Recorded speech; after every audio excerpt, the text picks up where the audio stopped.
Bill, I hit it where it said pause earlier. I imagine you saw that when you picked it up. Just said recording pause. Oh, okay. Is that? I did not, Okay. but that's fine.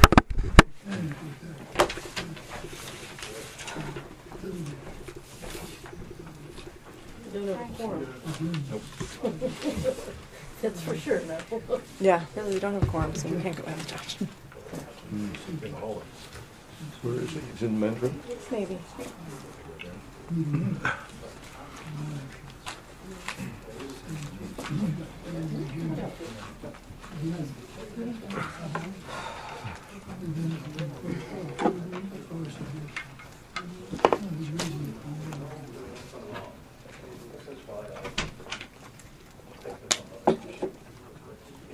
We're just waiting on you, Josh.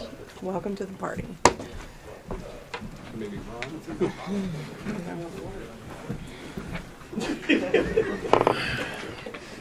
Is that off until we go back in? Yeah, it's not. Okay. It's not on, is it, Bill? It is. I think on. it is on now. Oh, Yeah. It is. Good. Where were we?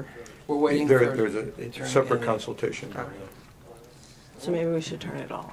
Well, just don't talk. I don't think it's going to be a minute. We can close the door. Mike, can you close the door, please? No, because there's one here from Ron. No.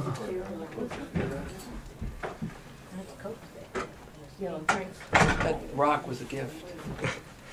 Tell them where it was The from. rock. Which excavation was that from? No, actually, it was from a neighbor that was mad about the other neighbor who knocked it out of their wall and brought it up here today. Okay, are we ready to proceed? Okay. So where were we? Frank, you were We were in the middle reading. of reading Right. my Yeah. actual Okay, can I see that again? Thank you. Go ahead. Why don't you start from the beginning? We were in the middle of my reading the actual communication Right. of the Elections and Ethics Committee Right. as sent to you by our chairman Right. earlier in the day. And I would like to continue doing that because the way the matter was presented to this meeting is at variance with what we wrote. Okay. Why don't you start from the beginning again?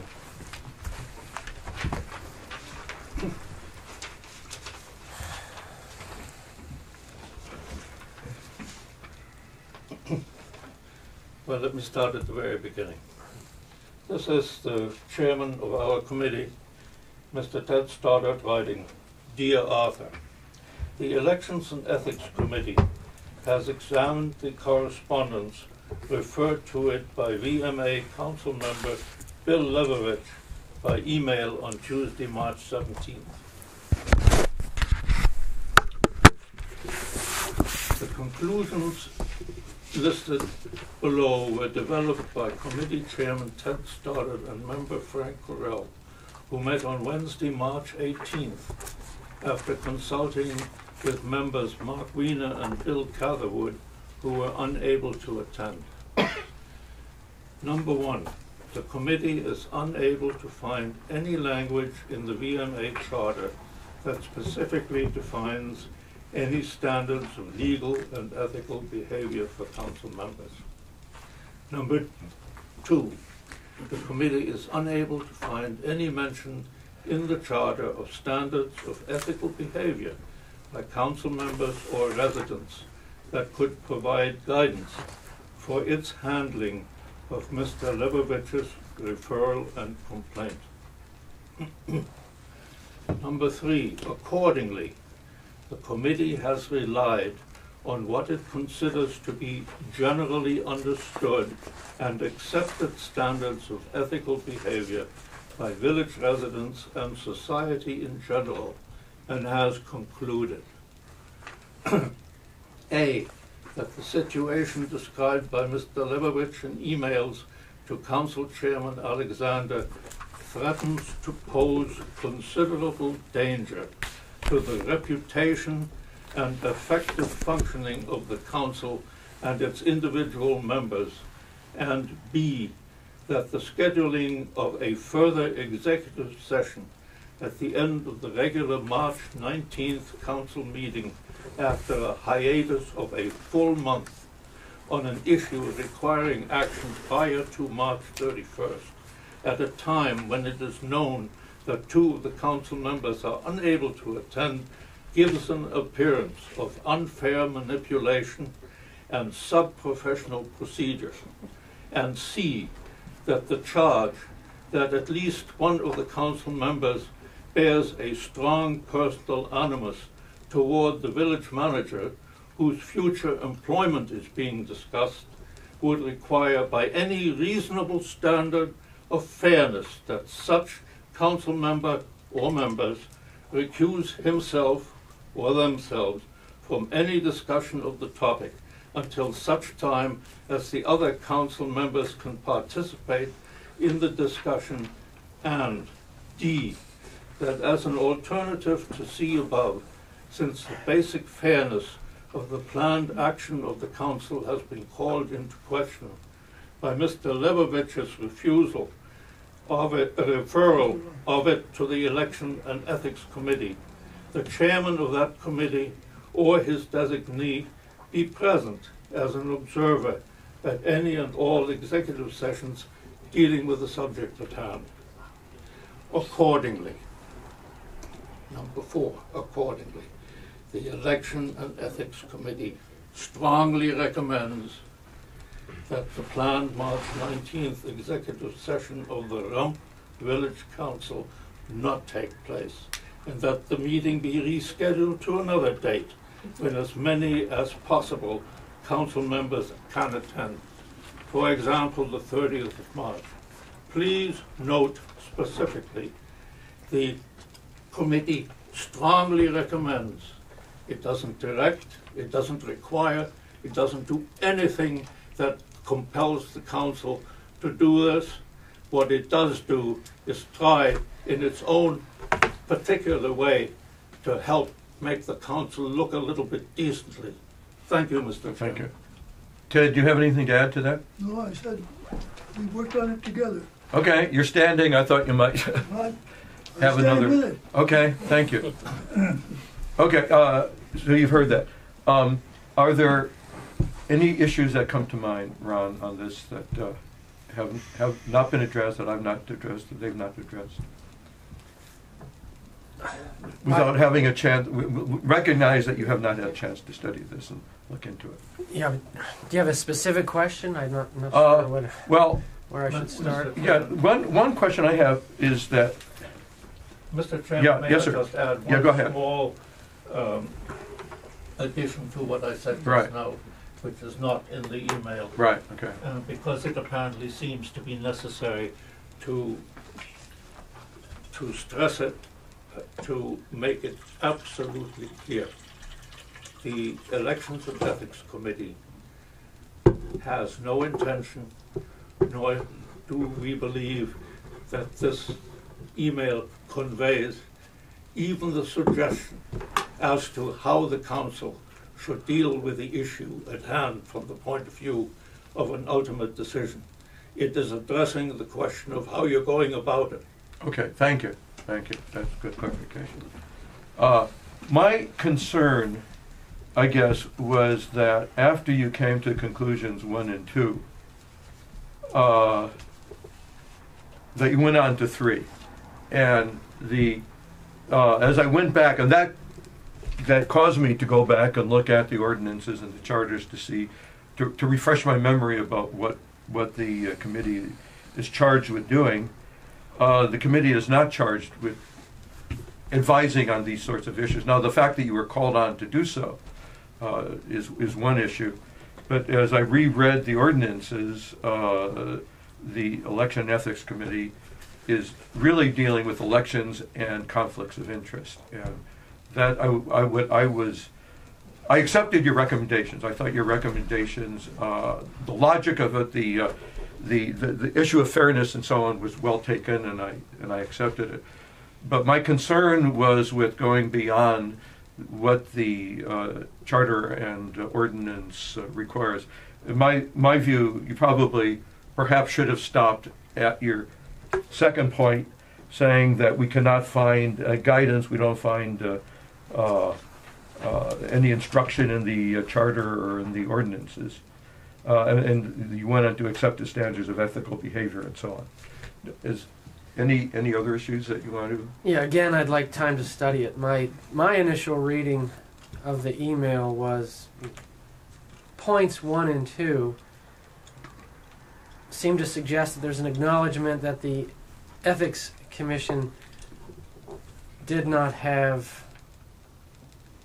jurisdiction, for lack of a better word, to address this particular complaint if it's not a conflict of interest. However, as a practical matter, they're making a recommendation that they found appropriate to avoid the appearance of impropriety, or I forget the exact verbiage used. Fairness, standards of fairness. Yeah, to apply standards of fairness. That the Ethics Commission was stating, we don't see anything in particular in the code that we need to apply here. However, here's our recommendation, to make sure that this is a fair process and that the public views it as a fair process, and was not finding any violation of a code provision or any conflict of interest per se. Mm-hmm. But again, that was my initial reading, and I haven't had time to digest it. I would note that Section 4201, which specifies what interests the Ethics Committee does have jurisdiction to provide advisory opinions on, takes some reading to understand exactly what it says. We'll give you time to do that. Yeah, I need Okay. time to do that. Let me just restate my other concerns. One is that having strong views on something should not preclude somebody from participating in discussion and voting on a matter. We elect people; they can run on their strong views. So having a strong view is not necessarily a reason or a cause not to participate in a discussion. And I think not a I don't know how you separate a prejudiced view from a strong view on something, but having strong views is not. I'll just say it again. Is not a reason, I think. To have allegedly strong views is not a reason to recuse oneself or to not participate in a matter of discussion. And that is one of the issues that was raised, suggested, but it looked to me as an inappropriate grounds for suggesting something. Any other discussion? Well, now that it's come out, I'll say just a few more words to my good friends on the Ethics Committee. I am not a candidate for re-election. And I've told the council that, and I've told your committee that, because I found that too much business is done in the village by email. I'm sorry, Judge, I cannot hear you. Okay, properly. speak up. Maybe you could use the microphone. There's no battery on that. Too much business is being done by email. I'm not a candidate for re-election. You knew that because you're on the election committee. Yes, I do know that. But I didn't tell you why. And the reason is that this has not been the experience I thought it would be, because for practical reasons, much of what we do in the village on the council end is done by email, which is not an ideal way to communicate. What I perceive happening here is another example of email not being the right way to get it done. I wish you had set up a conference call with Art to say, we've got this complaint from Councilmember Malevich. Tell us your side. Because if you had done that, your email would not have been written much differently. And this meeting tonight, the executive schedule, was made when all 5 council members were available, if I have that right. And then Bill last week said he wasn't available, but at that time 4 council members were available. And it was only within the last few days that John couldn't come. So now we're down to 3. There was no vote contemplated when there was 5, 4, or 3 of us coming. There was going to be a conversation. With only 3 of us, it probably was going to be a short conversation. And all along, if I have it correctly, there was another executive session scheduled a week from Monday. The presumption I made, I didn't discuss it with my colleagues here, is that if we were to vote, it would have been a week from Monday, when at this time all 5 of us are available. And in your email, it's captioned Ethics Committee. It states conclusion. And you make statements about Art's decision to schedule the meeting that I just find disturbing. Due process is something lawyers go to a lot, and that's a term that anchors the Constitution and everything. And due process would apply here, and it would have been a way to get this done right. Talk to Bill, talk to Art, then see where you are. And that didn't happen. I hope you'll convene. Well, I guess you'll meet with us in executive session and we can continue our dialogue. But I don't want an email out there that reads Ethics Committee and then makes the conclusion and findings that you made. I think that when we're through this, I hope you agree with me, this email should be rescinded so that it doesn't become part of our village experience history. I don't know Okay, Josh. that I can speak on behalf of the Elections and Ethics Committee, but I can assure you that I would definitely be opposed to rescinding that email. Well, let's continue our conversation. Yeah, Josh, okay. Conversation. Let's proceed. One other Yeah. point, Mr. Chairman, and that is, I believe that somehow as this topic came up and developed further, you said something to the effect about that you had found out, I believe those were your terms, that the Elections Committee was constituted to only have 3 members, but that 4 members had been appointed.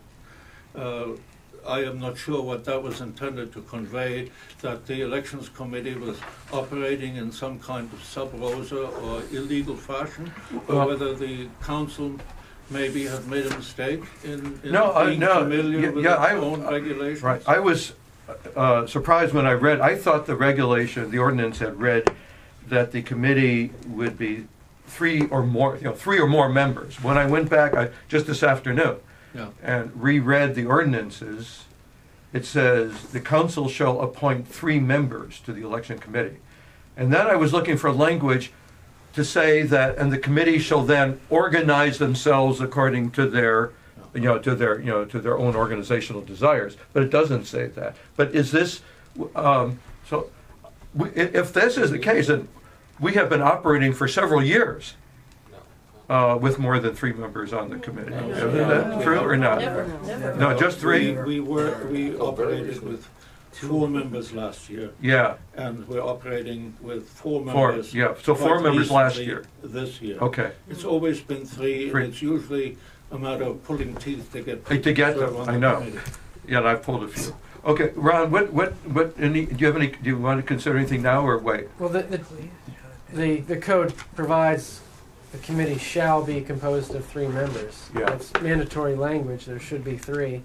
From a practical standpoint, I think you want an odd number so that the committee can reach a majority decision if, for example, they are asked to provide an advisory opinion or make a recommendation to the council as to how elections should proceed. I mean, it should be an odd number. It should be 3 according to the code. Okay. Yeah. As I said, I was surprised to see that. Okay, thank you. Any other council members? I will echo Josh's earlier comments that I think I supported your decision, and I will do that tonight. I was taken aback by the email we received this afternoon, and part of my discussions with these guys before tonight's meeting was, did any of you guys get a phone call? Was there anything discussed? Because all I've seen is a couple of emails, and to get the answer no, and know that I hadn't been called or emailed or anything about it, and yet to have received an email from the ethics committee with conclusions in it was surprising. I will emphasize Frank's point, suggestions. They were not conclusions, but suggestions. So, I will pick up and take his point, and that's all. Okay, any other quick comments, Steve, and then we're going to adjourn. Hindsight being perfect. Right. It seems to me, based on what I've heard, that there were several things that happened that probably shouldn't have happened. The first being that the council member, Mr. Lebovich, who sent the email, should not have sent an email to the Ethics Committee. I think that probably the most appropriate thing would have been to talk to you, Arthur, and then probably, because I don't think, unless an individual council member is allowed to go to the attorney, the question really should have been for Ron Bolt, not for the Ethics Committee. I think then the Ethics Committee, probably the best course of action would have been to say we cannot deal with this at all. I think once they dealt with it, it sounds like they dealt with it in probably the best manner they could. But I think it would have been better had they said to Mr. Lebovich, we cannot deal with it, you need to go through another process. And the only other comment I'll make is that I think that the council needs to rectify the matter about the composition of the Ethics Committee so it is in conformance with what we have as our basic law. Okay. Thank you. And we'll adjourn. And let me thank everybody for being here and invite anyone to run for council. It's a lot of fun.